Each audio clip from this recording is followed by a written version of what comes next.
On December 6, 1989, a man entered École Polytechnique in Montreal and carried out a brutal mass shooting that would leave 14 women dead and shock a nation.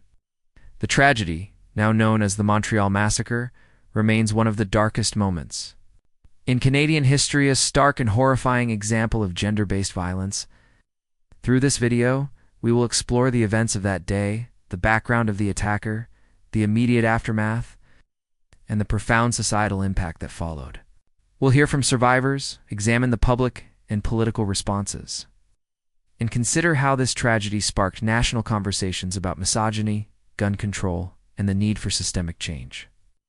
This video contains content that may be distressing to some viewers, including descriptions of violence and trauma. Viewer discretion is strongly advised. École Polytechnique. Located in Montreal, is one of Canada's most prestigious engineering schools. Founded in 1873, it has long been recognized for academic excellence and innovation in science and technology. As a leading institution affiliated with the Université de Montréal, it attracted top engineering students from across the country and around the world. By the late 1980s, École Polytechnique had built a strong reputation as a hub for advanced engineering education. But like many similar institutions at the time, it remained largely male-dominated. Women in STEM fields were still underrepresented and often faced significant barriers, both institutional and cultural. In 1989, women made up only a small fraction of the engineering student population, and their presence in such programs was often met with skepticism or resistance from peers and faculty alike. Despite these challenges, the growing presence of women at École Polytechnique signaled a slow but steady shift toward greater inclusion in technical and scientific fields. For many female students, their enrollment represented not just personal ambition, but a quiet defiance against the outdated notion that engineering was a man's profession. This context would make the events of December 6th all the more tragic and symbolically charged. Marc Lépine. Born Gamel Rodriguez Garbi in Montreal on October 26, 1964, was the son of a French-Canadian mother and an Algerian father. His early life was marked by instability and emotional turmoil. He grew up in a deeply troubled household where his father was reportedly abusive, both physically and emotionally. Lépine's father was described as controlling and authoritarian, particularly toward women. And these early exposures to violence and misogyny would leave a lasting impact on Marc's psychological development. After his parents divorced when he was 7, Marc took his mother's maiden name, Lépine. The separation did little to improve his emotional well-being. He struggled with feelings of abandonment, alienation, and low self-worth throughout his adolescence. Despite having a high IQ, he had difficulty succeeding academically and socially. He was described by peers as introverted and awkward, with few close friends and a growing sense of resentment toward others, especially women. Lépine's mental health deteriorated in his teenage years. Reports suggest he showed signs of depression, social withdrawal, and possibly undiagnosed psychiatric issues. He attempted to join the Canadian Armed Forces but was rejected, which seemed to deepen his frustration and sense of failure. He also applied to École Polytechnique but was never accepted, another perceived slight that fed into his growing bitterness. As Marc Lépine moved into adulthood, the emotional wounds from his childhood, exposure to domestic violence, feelings of rejection, and a deepening sense of failure did not heal. Instead, they hardened into resentment. Rather than seeking help or confronting his pain constructively, he began to externalize his suffering, looking for someone to blame for the way his life had turned out. Women, especially those who were successful or assertive, became his primary target. In his mind, they embodied everything he felt denied: power, competence, and recognition. This resentment crystallized into a dangerous ideology, one grounded in misogyny. Lépine came to believe that women, and feminists in particular, were actively conspiring to keep men like him from achieving success. Feminism, a movement aimed at challenging historical gender inequality, was twisted in his view into a force of oppression. To Lépine, it was not about justice or inclusion, but about women taking over spaces, education, employment, social influence, that he believed rightfully belonged to men. He interpreted women's increasing presence in fields like engineering as an existential threat, not just to his opportunities, but to his identity as a man. This belief system didn't emerge in isolation. While he may have had a unique and extreme reaction, Lépine's views echoed broader sexist sentiments that existed, and still exist, in society. Many women in STEM at the time were often told they didn't belong, faced skepticism from instructors, and were subjected to hostile environments. Lépine's ideology took this everyday sexism to its most violent and lethal extreme. In his mind, the personal failures he experienced rejections from the military, rejection from École Polytechnique, lack of social success, weren't the result of his own issues or circumstances, but the fault of a world that had been corrupted by feminist progress. As his views became more entrenched, Lépine grew increasingly isolated. Isolation is a common theme in the profiles of mass shooters. The absence of community, lack of emotional support, and unchecked anger often form a volatile mix. People around him noted his bitterness, but his growing obsession with blaming women may have gone unnoticed or unchallenged. In his final months, this isolation seemed to evolve into a kind of mission. He didn't just hate feminists, he wanted to punish them.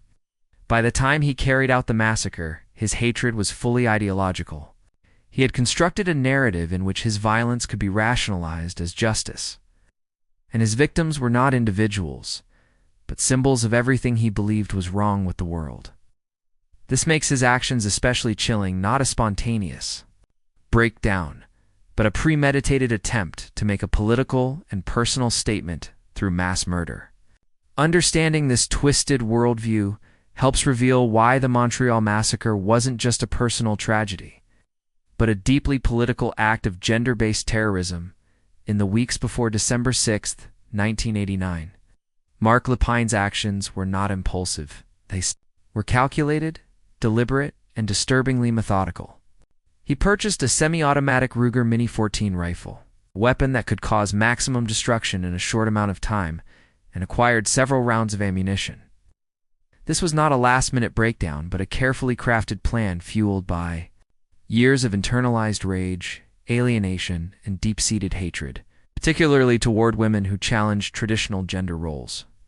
One of the most chilling aspects of Lépine's preparation was his suicide letter, discovered after the massacre. In it, he explicitly articulated his hatred of feminists, whom he accused of ruining his life.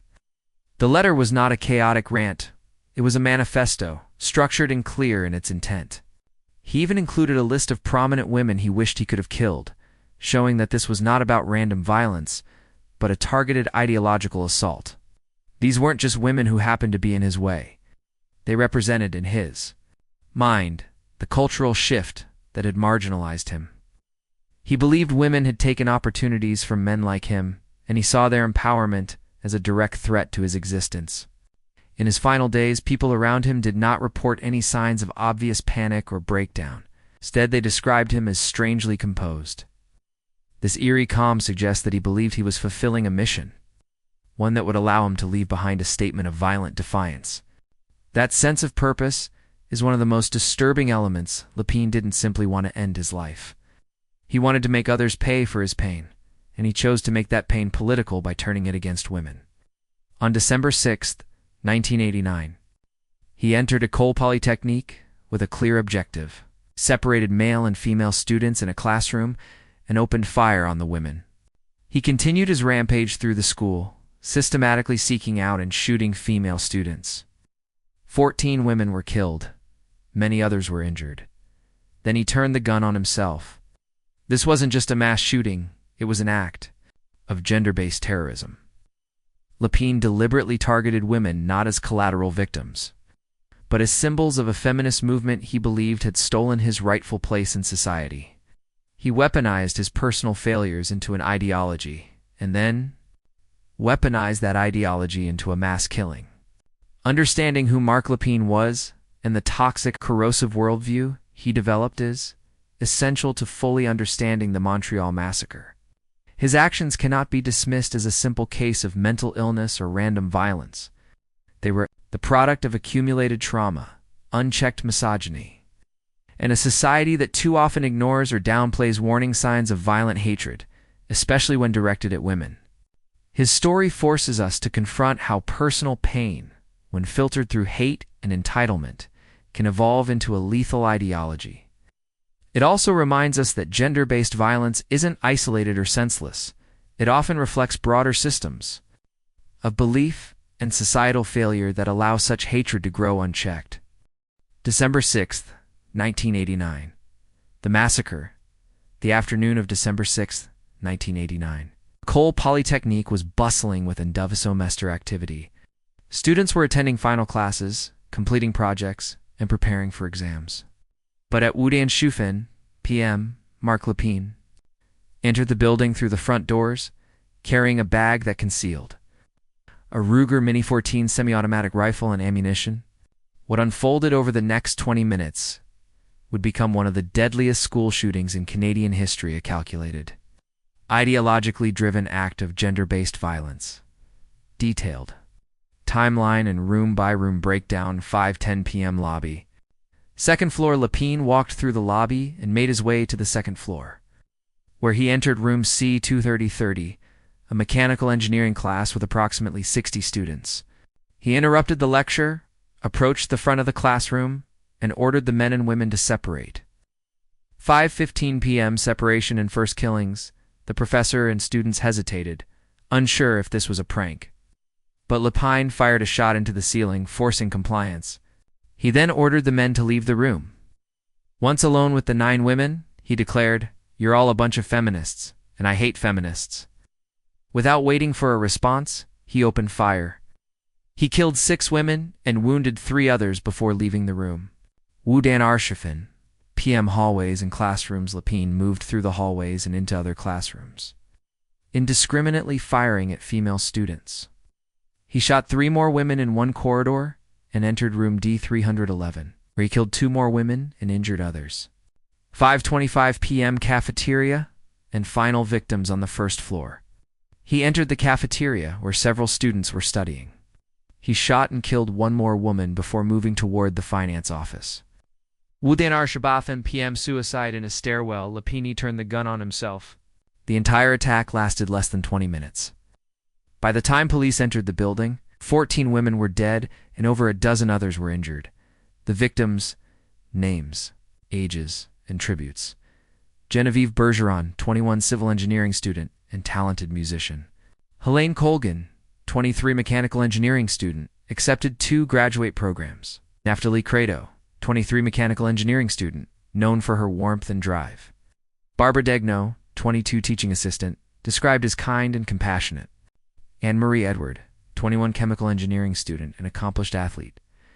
Maud Heviernik, 29, materials engineering student, described as curious and brilliant. Maurice Laganier, Arshawu administrative assistant in the finance department. Maris Leckler, 23, fourth-year materials engineering student, daughter of a police officer. Mary LeMay, 27, mechanical engineering student, known for her dedication. Sonia Pelletier, 28, mechanical engineering student, was to graduate the next day.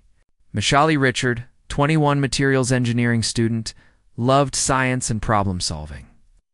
Annie Estiarno, 23, mechanical engineering student, deeply involved in student life. Annie Turcott, 20, materials engineering student, passionate about protecting nature. Barbara Kluchnik-Vidagich, 31, nursing student visiting from another class. Asterisk, in the midst of the terror and confusion that unfolded during the Montreal Massacre. Acts of extraordinary courage and compassion stood in stark contrast to the violence. Though the attack was swift and calculated, lasting just under 20 minutes. Those inside École Polytechnique did not simply freeze in fear. Many acted instinctively to protect and save others. Despite facing immense personal danger, these moments of bravery are often overshadowed by the horror of the event. Yet they represent some of the most deeply human responses to unimaginable trauma. As Marc Lépine moved from room to room, firing at students, particularly women, panic quickly spread. But rather than collapsing under the pressure, Many students and staff made life-saving decisions in a matter of seconds. Some students threw themselves against doors to prevent the gunman from entering. Others broke windows to help classmates escape to safety, sometimes lowering them down by hand or urging them to jump from heights. There are accounts of students using chairs and desks to block hallways and access points, slowing Lépine's movement through the school. In several cases, wounded students, despite being in excruciating pain and terrified, focused on helping others. One survivor, despite being shot, remained conscious and comforted her injured friends, speaking softly to them to keep them from panicking. Another applied pressure to a classmate's wounds while bleeding herself. These actions were not born of training or expectation, but of instinctive empathy and raw courage. Faculty and staff also played critical roles. One professor reportedly used his own body to shield students from gunfire, absorbing bullets intended for others. Another, realizing the gravity of the situation, left the safety of a locked room to alert emergency services and guide students to exits. These were split-second decisions, made in a context where any wrong move could mean death. It's important to recognize that these actions, though they may not have been publicized widely in the days following the massacre, were critical. In an event designed to instill fear and destroy lives, the selfless behavior of survivors and witnesses served as a powerful counterforce. Their bravery likely saved many more lives and speaks to the resilience and solidarity of a community under siege. These moments remind us that even in the darkest of circumstances, acts of humanity and courage endure. They are not just footnotes in the narrative of the Montreal Massacre, they are essential elements, showing that amid hatred and violence, people still chose to protect, to care, and to resist fear with compassion. These moments of courage and solidarity during the Montreal Massacre are not mere side notes. They are profoundly meaningful responses to the inhumanity that unfolded. In the face of calculated hatred, when the natural instinct might have been to run or hide, many individuals instead chose to act selflessly. This instinct to protect others even while under direct threat reveals something essential about human resilience and moral clarity in moments of terror. The massacre itself was an act of deliberate dehumanization. Marc Lépine did not see his victims as people. He viewed them as representations of an ideology he despised: feminism. He targeted them not for who they were as individuals, but for what they symbolized: progress, equality, and the shifting roles of women in society. It was an act meant to instill fear and suppress women's advancement by using violence as a tool of intimidation. And yet, in that same space of destruction, students and staff demonstrated the exact opposite: empathy, bravery, and sacrifice. These weren't grand, rehearsed gestures. They were raw, instinctive actions made under unimaginable pressure. A student choosing to shield a wounded classmate with her own body, a professor refusing to abandon his students, a young woman, injured and bleeding, calming those around her instead of surrendering to panic. Such moments matter deeply because they reclaim a sense of humanity that the perpetrator tried to erase. While Lépine's ideology was rooted in division, fear, and control, these responses reflected unity, courage, and compassion. They serve as powerful moral counterpoints.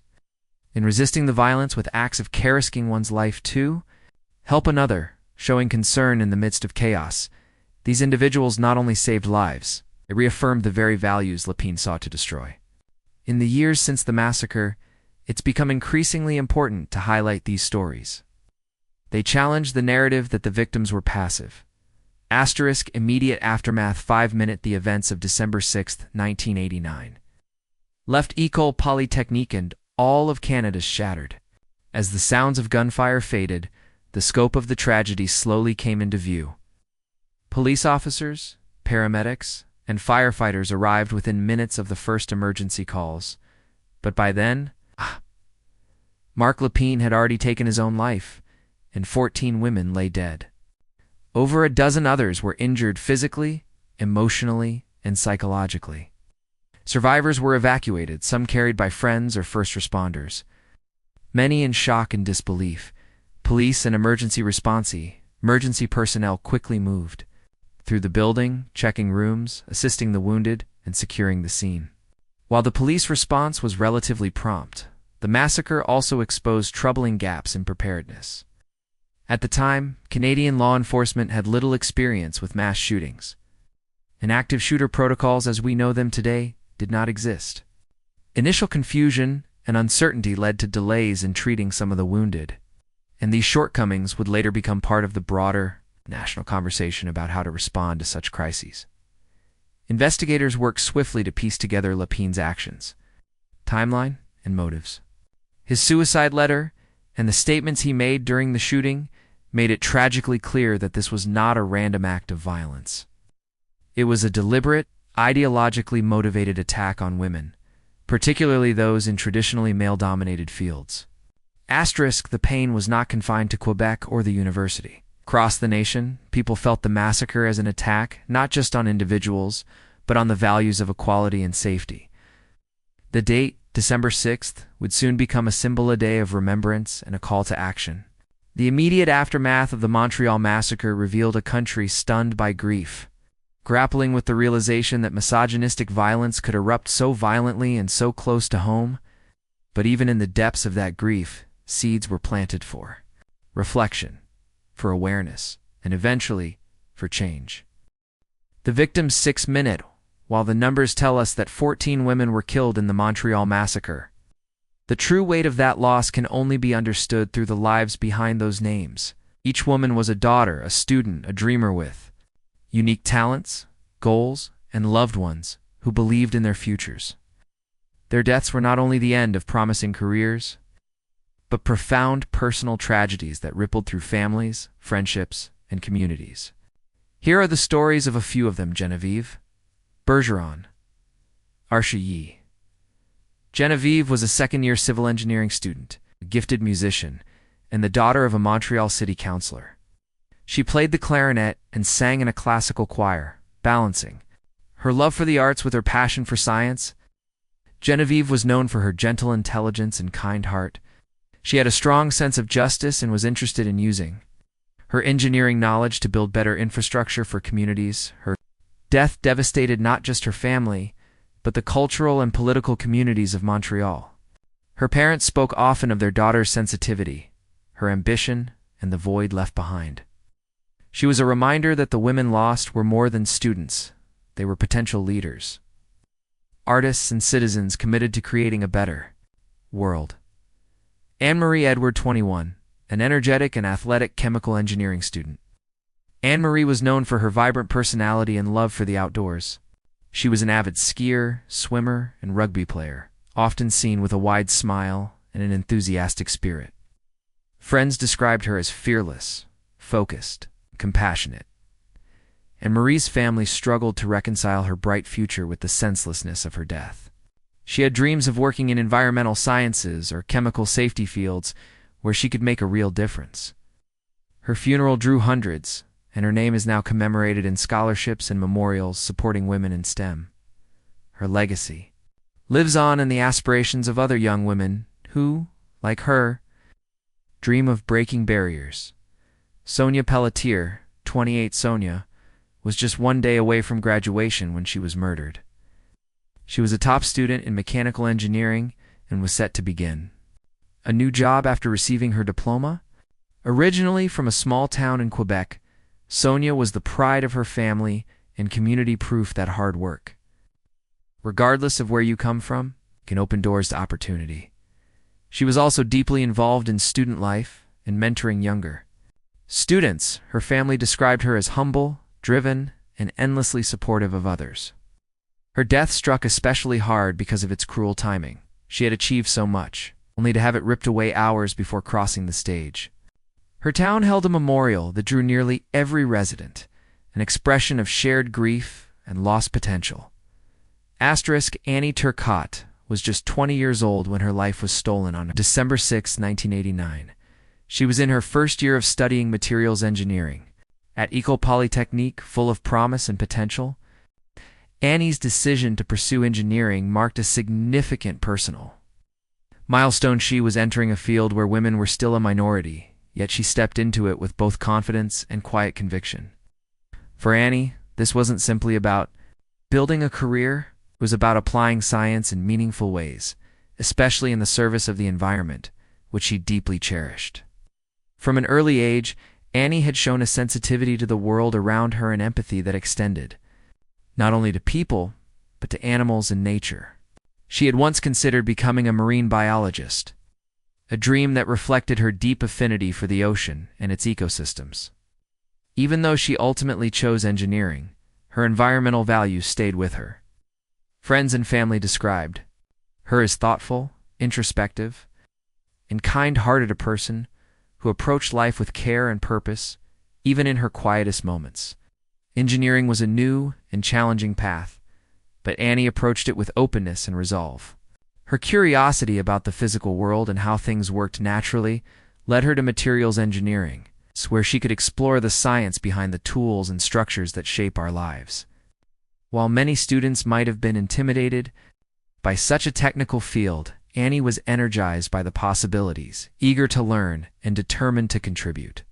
Annie's relationship with her family, particularly her older brother, was central to her identity. In the aftermath of her death, he became one of the most vocal and visible figures in telling her story.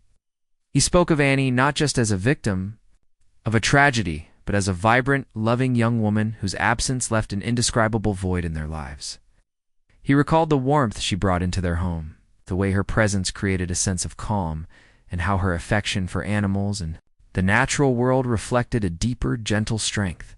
Her death was not only a devastating personal loss for her family, it was also a symbolic blow to the future she had just begun to build.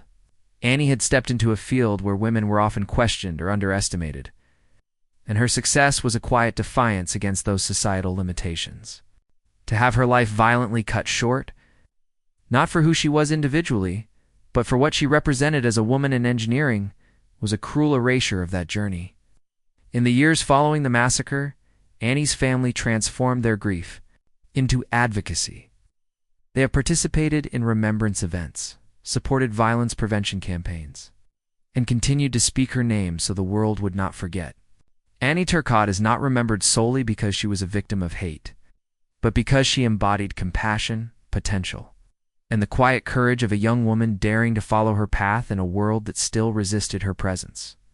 Her story is a reminder of how much was lost on that day, not just lives, but dreams, possibilities, and the future contributions of young women who had so much to give. Annie's legacy endures through memory, action, and the continuing fight for a world where no one is targeted simply for daring to belong. These women, and the 10 others whose stories are equally profound, stand not merely as casualties of a horrific act, but as emblems of strength, ambition, and the persistent pursuit of equality. They were not defined by the violence that ended their lives, but by the lives they were living, rich with purpose, full of potential, and grounded in the hope of contributing to a more inclusive world. Their enrollment in engineering programs, at a time when women still had to prove their place, was an act of quiet rebellion and unwavering determination. Each of them had dreams of building better infrastructure, protecting the environment, developing new technologies, or simply proving that talent knows no gender. Their journeys were already reshaping the narrative around women in science and technology. Their presence at École Polytechnique was not just academic, it was symbolic of a shifting society. That's what made their deaths all the more painful. Not only were lives lost, but futures were stolen, and a powerful statement of progress was attacked. For the families they left behind, the massacre created a permanent fracture. The loss wasn't isolated to a moment, it reverberated through time. Every birthday that never came, every graduation that never happened, every life milestone that was meant to be shared, all of it now carries the shadow of absence. Parents buried daughters who were supposed to outlive them. Siblings lost their closest confidants. Friends and classmates returned to campus with seats left permanently empty. Yet, in the face of such unbearable grief, something remarkable has persisted. The names of these women have not faded. They have become etched into the national consciousness. Annual vigils, scholarships, educational initiatives, and days of remembrance ensure that they are not remembered only for the tragedy of their deaths, but for the strength of their lives. They have inspired new generations of women to enter STEM fields, not in spite of the massacre, but in defiance of it. Their legacy challenges us to confront gender-based violence, to reflect on the values we hold as a society, and to recognize the cost of silence. Remembering them is not just about mourning it, is about commitment to justice, to equality, and to building a future where no one is targeted for daring to dream. Their stories compel us to look beyond headlines and statistics, and to see each of them for who they truly were: bright, capable, determined individuals whose light continues to guide the path forward. Their legacy demands more than remembrance. It demands action. The women lost in the Montreal Massacre were not symbols in life, yet in death. They became enduring representations of both the progress society was beginning to make and the resistance that progress continues to face. Their stories illuminate a harsh truth that gender-based violence doesn't exist in isolation, is fueled by attitudes, systems, and silences that allow misogyny to fester and go unchecked. By acknowledging their names, their aspirations, and the futures they were building, we are called to examine the kind of world we live in and the kind we want to shape. These women were not collateral in a personal tragedy. They were targets in an act of hate rooted in ideology. Remembering them means recognizing that silence in the face of injustice is complicity, and that every step toward a more equitable society must be intentional, vocal, and collective. Honoring their legacy also means supporting the people and institutions that continue their work. The women pursuing engineering degrees today, educators advocating for inclusive classrooms, the activists fighting violence and discrimination in all its forms. Marc Lépine's suicide note, discovered after the massacre, was chilling, detailed, and deeply revealing. It provided unambiguous insight into his state of mind, his motivations, and the ideology that fueled his actions. The note was not a disorganized ramble or a last-minute confession. It was deliberate, composed, and venomously clear in its intent. It made one thing indisputable: the Montreal Massacre was an explicitly anti-feminist attack. Content of the note in the letter, Lépine expressed his hatred toward feminists, whom he blamed for everything he perceived as wrong in his life. He wrote that he was fighting feminism and claimed women had taken what should have been rightfully his job, his opportunities, his place in the world. The note stated plainly that he was targeting women specifically for being feminists and for occupying spaces traditionally reserved for men, such as engineering. He denied that personal failure or mental illness alone were the cause of his actions. Instead, he cast his rage outward, framing the massacre as an act of ideological warfare. He viewed himself not as a madman, but as a soldier in a fight against the social advancement of women. That belief that his pain and resentment were caused by feminism was the ideological core of his attack. A list of prominent feminists.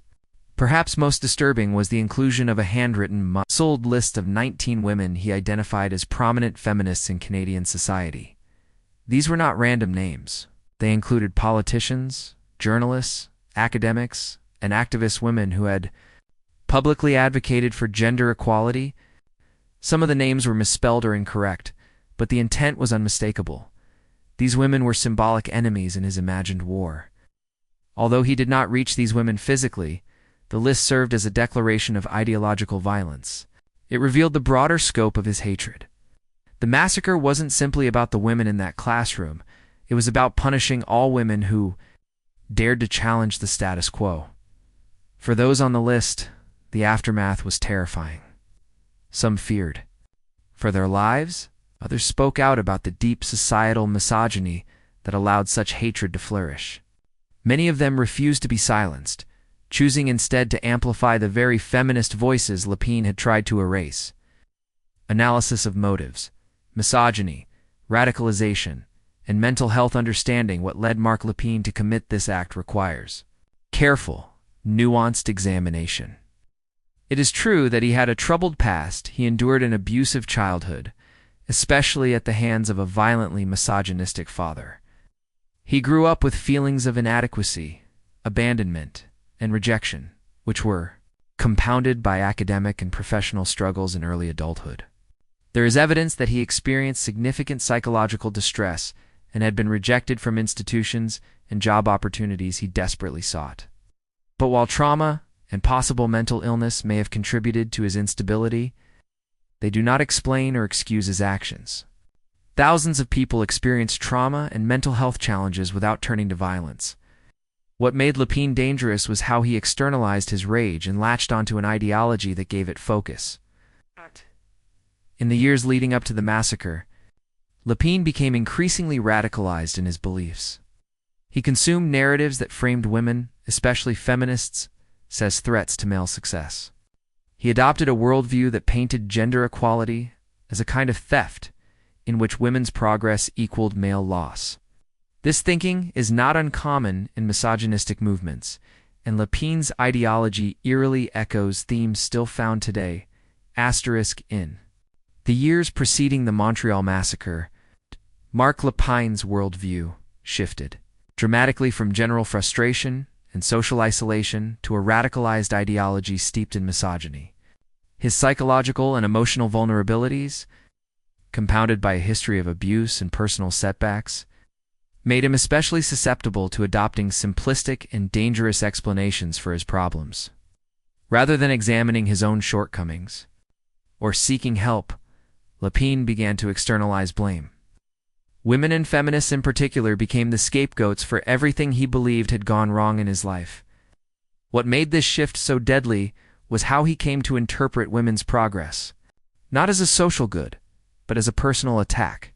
Feminism, which seeks equity between genders, was twisted in his mind into a force of destructional movement that was taking away jobs, university spaces, and opportunities that he believed should rightfully be his. This zero-sum thinking, belief that one group's gain is inherently another group's losses, a hallmark of radicalized ideologies.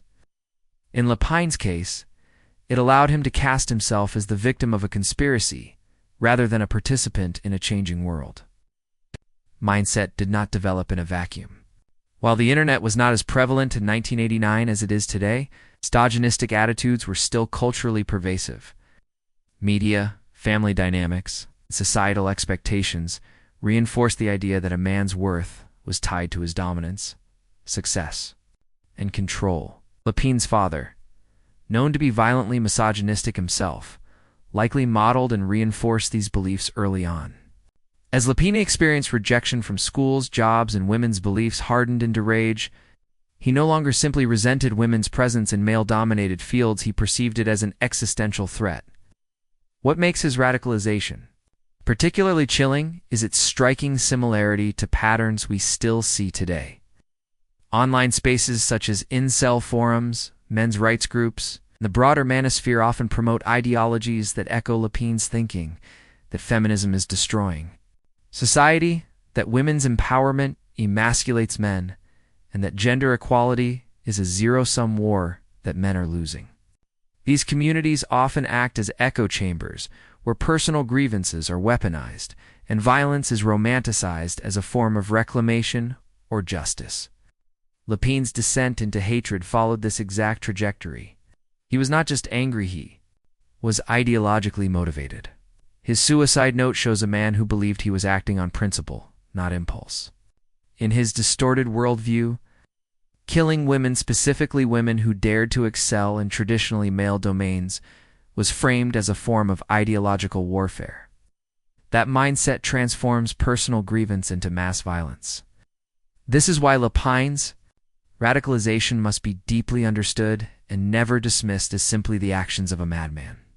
His beliefs were not unique or unknowable. They were extreme versions of sentiments that continue to circulate in society today. Recognizing this is essential to preventing future tragedies. It compels us to confront not just overt violence, but the quiet normalization of misogyny, the platforms that amplify it, and the societal silences that allow it to grow unchecked. Lépine's story is ultimately not just about one man's descent into hate. It is about the dangerous potential of that hate when it finds justification, validation, and an unchallenged space to thrive. Lépine's suicide note is more than a disturbing artifact of a horrific crime. It's a manifesto of hate that exposes uncomfortable truths about how violent ideology is born, and why society must take such beliefs seriously before they escalate into tragedy. First, the note shatters the common myth that the massacre was simply the result of a personal mental health crisis or a random outburst of violence. Lépine did not act impulsively or irrationally. He planned the attack carefully, selected his targets deliberately, and clearly explained his motives in writing. His own words leave little ambiguity. He saw feminists as enemies, and he carried out the massacre as an act of ideological warfare. This wasn't just a personal breakdown, it was a political statement rooted in hate. What his note also makes clear is how deeply misogyny had embedded itself into his thinking. He didn't just dislike women or feel rejected by them, he had come to believe that women, particularly feminists, were actively undermining his right to exist and succeed. He viewed gender equality not as a positive shift, but as a hostile takeover. This transformation from personal resentment to a worldview that frames others as enemies marks the evolution of hate into ideology. Misogyny, when unaddressed, can become more than just a bias or prejudice. It becomes a belief system. When someone like Lépine consumes messages that reinforce his worldview, whether from family, culture, or media, it affirms his anger and gives it direction. He begins to see his frustrations not as personal misfortunes, but as symptoms of a larger injustice supposedly caused by others. And when this belief system is left unchallenged, it can radicalize, leading to violence justified by a sense of righteousness. That is what makes Lépine's actions so terrifying and so relevant even today. His note shows us the real danger of environments where hate is validated and allowed to grow. This can happen in echo chambers, places where harmful beliefs go unchallenged, where anger is encouraged, and where violence is subtly or overtly glorified. These spaces don't just reflect existing hatred, they intensify it. Lépine's suicide note is a warning that ideology rooted in misogyny can turn deadly, especially when it's given space to grow unchecked. It shows us that behind every act of gender-based violence is a network of beliefs, attitudes, and influences that made it possible. It reminds us that confronting those beliefs openly, critically, consistently is not just about defending values like equality and justice. It's about saving lives. The Montreal Massacre sent shockwaves through Canadian society and far beyond. Not just because of its brutality, but because it forced a country-long seen as peaceful and progressive to confront an uncomfortable truth. Gender-based violence was real, systemic, and dangerously underestimated. The massacre became a cultural rupture, one that reshaped public discourse, energized feminist movements, and exposed deep divides in how society viewed violence against women. Rise in awareness of gender-based violence. Before the massacre, gender-based violence was often seen as a private matter or individual misfortune. The idea that someone would carry out a mass shooting specifically to target women because of their gender, especially in an academic institution, was unthinkable for many. But Marc Lépine's attack shattered that illusion. It showed that misogyny could be deadly, and that violence against women wasn't confined to isolated incidents, was part of a broader systemic pattern. In the aftermath, public awareness surged. Discussions about violence against women were no longer confined to feminist circles. They entered the mainstream. Survivors, advocates, and academics began speaking more openly about the dangers women faced not just in their homes, but in public, in the workplace, and in educational institutions. Organizations focused on women's rights and violence prevention saw renewed attention and support. The massacre gave urgency to conversations that had long been ignored or dismissed. Feminist movements and public discourse feminist movements across Canada and around the world responded with a mixture of grief and determination. Vigils were held, memorials organized, and public forums launched to discuss both the roots of the violence and how to prevent it. Activists emphasized that the massacre wasn't an anomaly, was the most visible tip of a much deeper, often invisible crisis. The attack also caused a shift in how people understood feminism. For some, it dispelled the myth that feminists were exaggerating threats or fighting for unnecessary reforms. If anything, it revealed how much work remained. Feminists began to emphasize not only legal equality, but also cultural and institutional change. This included addressing male entitlement, challenging misogynistic media narratives, and demanding better protections for women in education, employment, and beyond. Importantly, the massacre also catalyzed men to become more active allies. Groups like the White Ribbon Campaign, founded in 1991 by Canadian men, in response to the massacre, encouraged men to speak out against gender-based violence and take responsibility for changing the culture that enables it. The role of media and controversy in coverage.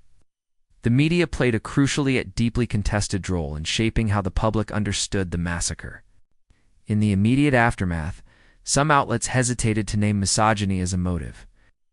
Instead, they emphasized Lépine's mental health, family problems, or personal frustrations.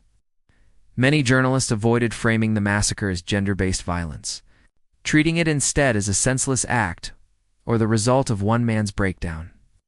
This caused a backlash from feminist groups, who saw it as an erasure of the victims' identities and a failure to confront the ideology behind the crime. There were also controversies over how the media reported on Lépine himself. Some early coverage gave extensive attention to his background and grievances, while downplaying the stories of the 14 women he murdered. This imbalance led to debates about the ethics of platforming perpetrators versus honoring victims. Over time, public pressure helped shift this narrative, pushing for more respectful, victim-centered journalism. The massacre also sparked long-term discussions about media responsibility, how to report on gendered violence without sensationalism or victim blaming, and how to ensure that such events prompt societal reflection rather than desensitization. In sum, the cultural and societal impact of the Montreal Massacre was profound. It ignited a national reckoning with gender-based violence, transformed public discourse, and galvanized feminist activism. While the tragedy exposed the depth of misogyny in society, it also inspired collective efforts to fight it with words, with laws, and with solidarity. The echoes of that day continue to shape Canada's ongoing journey toward gender justice. The Montreal Massacre became a powerful catalyst for legislative and policy change in Canada, particularly in the areas of gun control, public safety, and the fight against gender-based violence. The horror of December 6, 1989, galvanized public demand for action, not just in mourning, but in prevention. Politicians, advocacy groups, and citizens alike pushed for tangible reforms to ensure such a tragedy would never happen again. Gun Control Reforms Bill C-68 and beyond. One of the most direct policy responses to the massacre was the tightening of Canada's gun laws. Marc Lépine had legally purchased a semi-automatic rifle, highlighting serious gaps in the country's firearms regulations at the time. The public outcry that followed fueled a major campaign for stronger gun control, led by survivor Naftali. Provost and advocacy groups like Poly Souvient, Poly Remembers, founded by those connected to École Polytechnique and IQUE.